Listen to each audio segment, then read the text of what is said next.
Hello everybody, welcome back to my channel. It is me, Charles, aka the Plantbender, and I am back with a new video.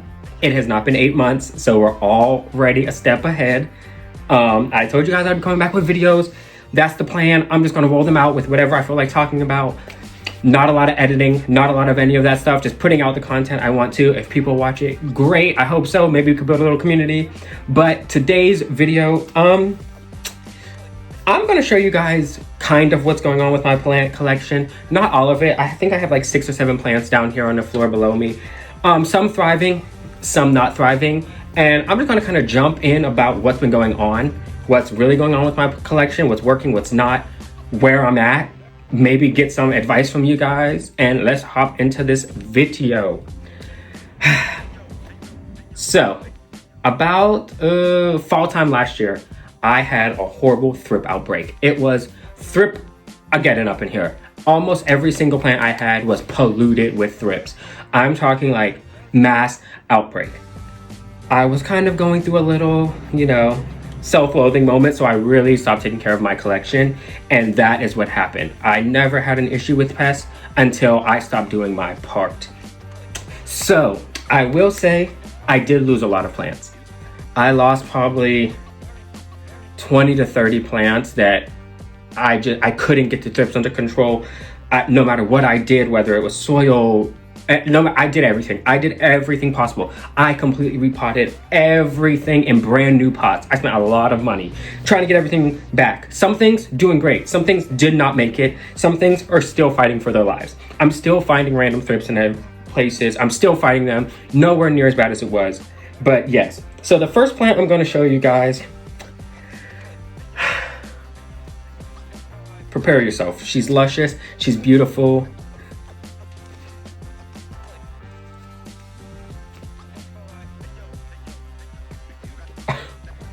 This is my Syngonium albo.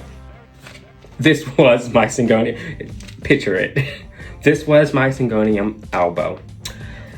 This guy was probably, he used to go like up the corner of my wall back there. So he was probably like 5 feet long of just beautiful leaves up there.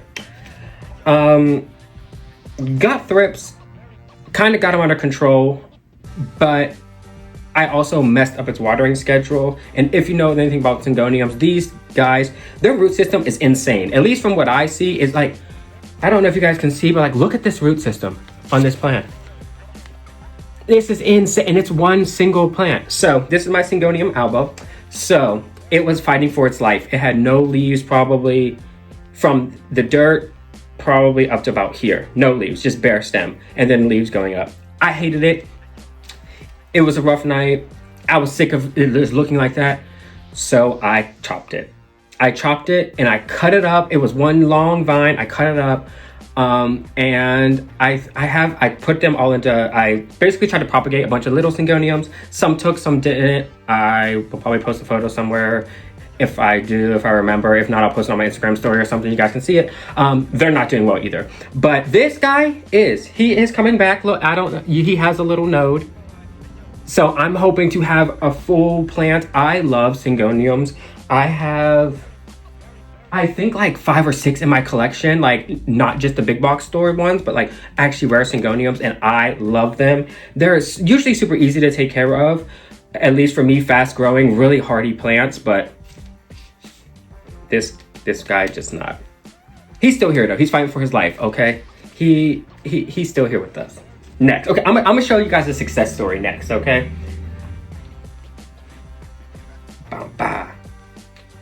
This beauty.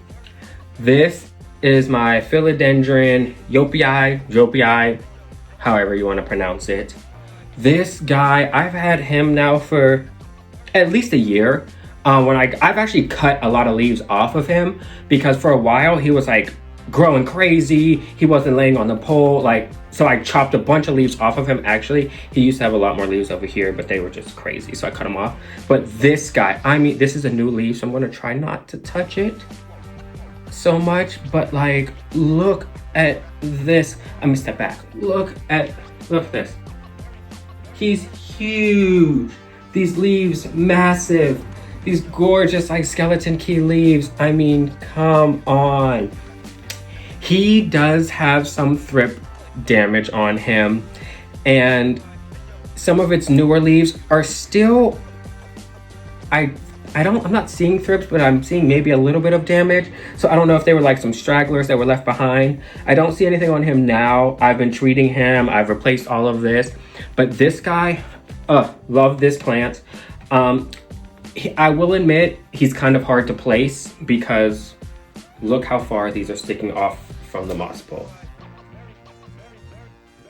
So he does take up a lot of space, and he's not even like that massive of a plant. They just, them sticking out, these long keys, they do take up a lot of space, and he is thirsty. My guy is parched all the time. I am constantly watering. I just watered him last night, completely dry again. This whole thing, root system, is amazing, so I love it. But yes, my Philodendron joepii, I will admit, I do move him around a lot because, like I said, he's kind of hard to find a place to live. So I just kind of move him around, but he does fine wherever I put him. So I can't really complain about that. So yes, Philodendron joepii.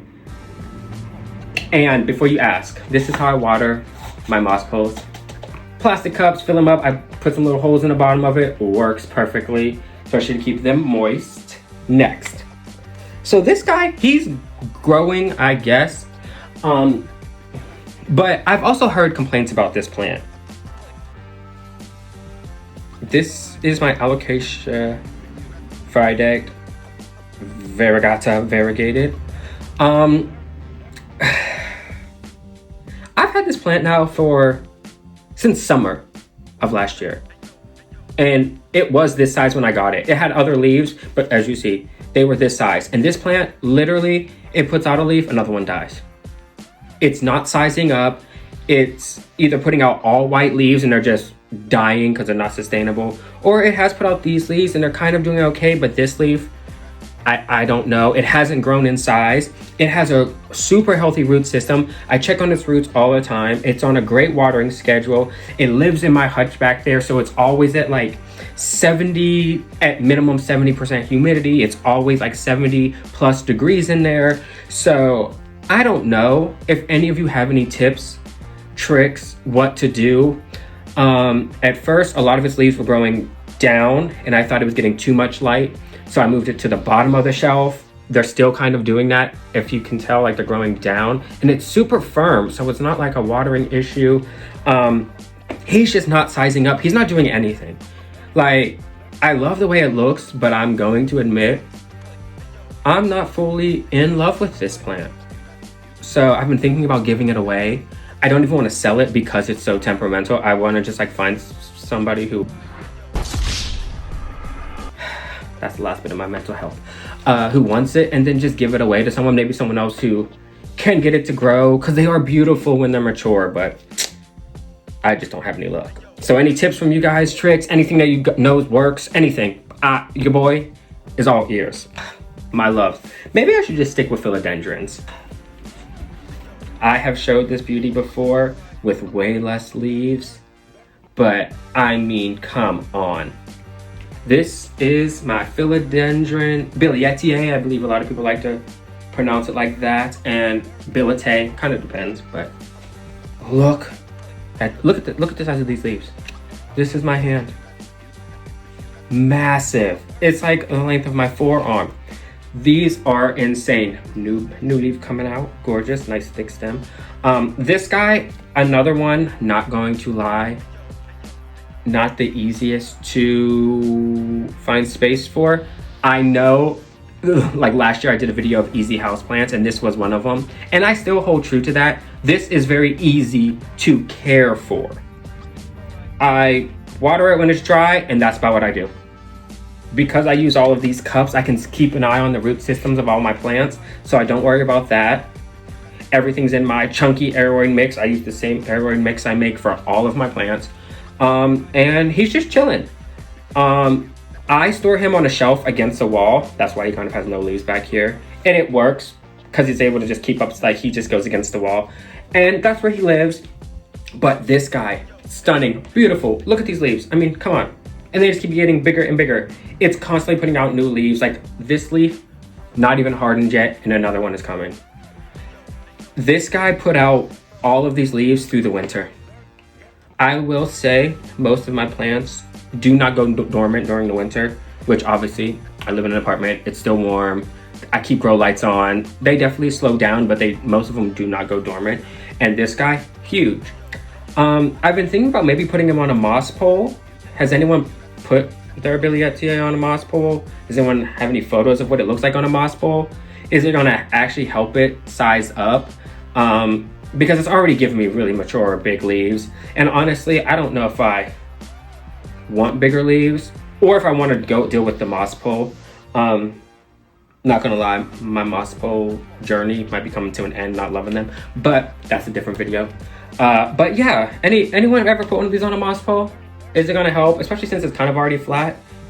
Because if it will give me even bigger leaves, I could probably find space for it. Let me know in the comments below what you guys think. But yes, my philodendron, billietiae, he did not get thrips. Most of my philodendrons did not get thrips besides my monsteras. And the ones that did get them, literally like one treatment and the thrips were gone. So I don't know if it's a philodendron thing. I don't know what it is, but that's kind of why most of my collections is philodendrons. But yes, my philodendron billietiae. Look at this beauty. Look at her. She's massive. Next here I have, okay. So last year I got into Anthuriums. I found a love for them. They don't necessarily love me back.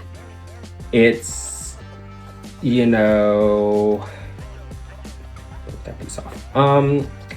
I will say almost every Anthurium in my collection did get thrips and got thrips bad. And some of them still I keep seeing thrips popping up randomly. So I'm gonna blame a lot of that on the thrips and then just the treatment of it. This leaf is a goner. I just haven't had the heart to cut it off yet. This leaf is kind of on its way out. It's not looking pretty. But this is my Anthurium crystallinum. This is one of two that I have. And my second one doesn't look much better. Yeah, this guy, he also lives in my hutch behind me. And honestly, I don't know. I'm just hoping, I'm waiting for summertime. It looks like I might get a new leaf here. I'm waiting to see. It hasn't really done much since probably December when I really was heavily treating it for pests. So it's just been kind of chilling, but it's definitely not giving what it's supposed to give. I've seen some beautiful Anthuriums and this is not it. And especially being a crystallinum, this is one of the easier, kind of more common Anthuriums. So I don't know, we'll see. Maybe I'll give an update on it in a couple months. I have a couple more growing that are giving me some new leaves. So maybe we'll see. Maybe this guy just, you know, he's going through he's having a rough time. You know, he's just going through it. He's gonna come back a beautiful butterfly. But yes, my Anthurium crystallinum. I haven't decided if I'm gonna get more Anthuriums. I think I have about 6 or 7 in my collection. And honestly, I have a love-hate relationship with them. They grow weird. Their leaves are, I don't know. It's love-hate with them. I do love them though. I love the ones that live in my hutch. So, you know, as long as they do what they're supposed to do and you take care of them how you're supposed to, they usually do pretty well. So yes, this is my Anthurium crystallinum, one of them. Not all of them look kind of like this. So yes. And lastly, this is something I am very, very proud of. Oh, she needs watered, but my variegated melanochrysum. And okay, this is the original leaf. Not very nice, a little beat up and chipping. I've had this plant since probably Thanksgiving. I think I kind of treated myself around Thanksgiving for my birthday. It's in December, and I bought this guy with like this leaf and this leaf. Where's it at? And this leaf and this leaf on it. It did have another leaf, but it was dead when I got it. And I put him on this moss pole, planted him. Wasn't sure what he was gonna do because I thought he was gonna die. You know, melanochrysums. I have a regular one, and it's very temperamental. I can't get its leaves to size up, can't get it to do anything. It lives in the same hutch as this guy. I don't know. But this is one of the leaves it put out. Not very variegated, has a little bit going on there, but I was happy I just got a leaf. It was decent size, so I was happy. But this is the newest leaf it put out. I'm not gonna touch it. I could already see the variegation, and it's already like double the size of this leaf that it just put out like 2 weeks ago. So I'm hoping to get some more mature leaves. I'm hoping by end of summer that this guy is huge. Like, I want to extend this muscle. I want a huge mature variegated melanochrysum. So wish me luck, guys, because one, this guy was a pretty penny, even though they are a little bit more common than they were. I know like a plant this size, like these 2 leaves, at one point, even early last year, would have been hundreds of dollars. And I think I found this like on sale because it was damaged. I think I might have paid like $100 for it, but it did have one more leaf. It is very nice size, so I couldn't complain about that. But yes, my variegated melanochrysum, this guy is going to be a beauty. I spent a lot of time on him. He never got pests, so knock on wood, he never got thrips yet. So I might have gotten him after like the initial outbreak, so that might be why. But yes, that is those are the plants I'm going to show you guys today. All of my collection kind of looks like that. We have some that are doing really great and some that are struggling. We are definitely a work in progress. I have a ton more videos planned, showing off more plants. Like I said, showing off my fish tank, all my aquarium stuff, all the fun hobbies I do. So until next time, it's Charles the Plantbender, and we out.